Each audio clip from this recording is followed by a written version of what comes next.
Ajouté le candidat de l'opposition de gauche Salvador Nasrallah arrivait en tête de l'élection présidentielle au Honduras avec 45,17% des voix, selon les premiers résultats partiels annoncés dans la nuit de dimanche à lundi, au terme d'une soirée pleine de rebondissements.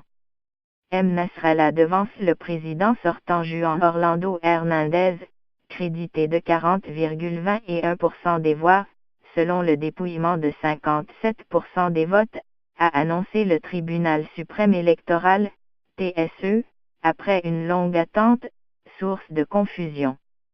Les chiffres du tribunal ne sont pas concluants, car ils n'englobent que les résultats des principales villes du pays, a toutefois affirmé M.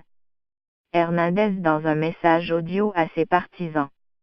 Nous devons être patients et mener le processus jusqu'à son terme, a-t-il ajouté. De leur côté, les partisans de M. Nasrallah se sont rassemblés devant le TSE au cri de oui nous y sommes arrivés ou encore Joe dehors, en référence aux initiales du président sortant. Nous avons vaincu la dictature, nous avons vaincu la fraude, moi je savais que nous allions gagner, se réjouissait Julio Lenné, un étudiant de 22 ans. Un peu plus tôt dans la soirée, les deux adversaires avaient revendiqué la victoire. L'élection présidentielle au Honduras, déjà marquée par des craintes de fraude, avait alors pris un tour polémique. Vu que la tendance ne change pas, je peux vous dire que je suis le nouveau président du Honduras, avait lancé M. Nasrallah euphorique à ses partisans, assurant être en tête et ne pas pouvoir être rattrapé, alors que les résultats officiels n'avaient pas été proclamés. Le décompte est plus que clair et indiscutable, nous avons gagné cette élection, avait déclaré quelques heures auparavant M.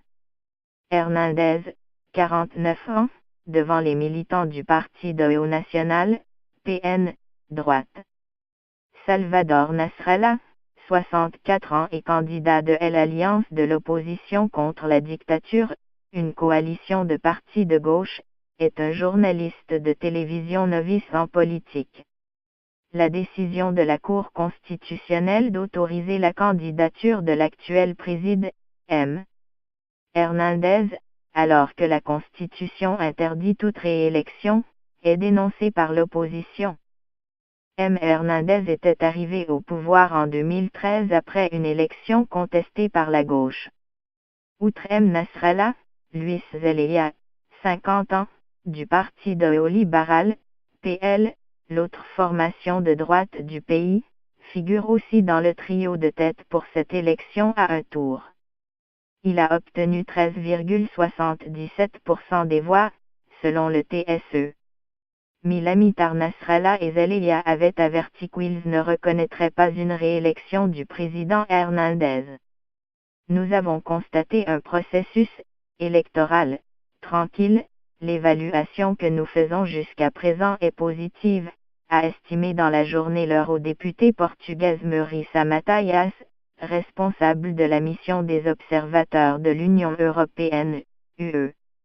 Le tribunal suprême électoral, TSE, critiqué sur les réseaux sociaux pour son retard dans l'annonce des résultats officiels, assure que ces élections sont les plus scrutées de l'histoire, avec la présence de 16 000 observateurs, dont 600 venus de l'UE et d'autres notamment de l'Organisation des États américains, Organisation des États américains.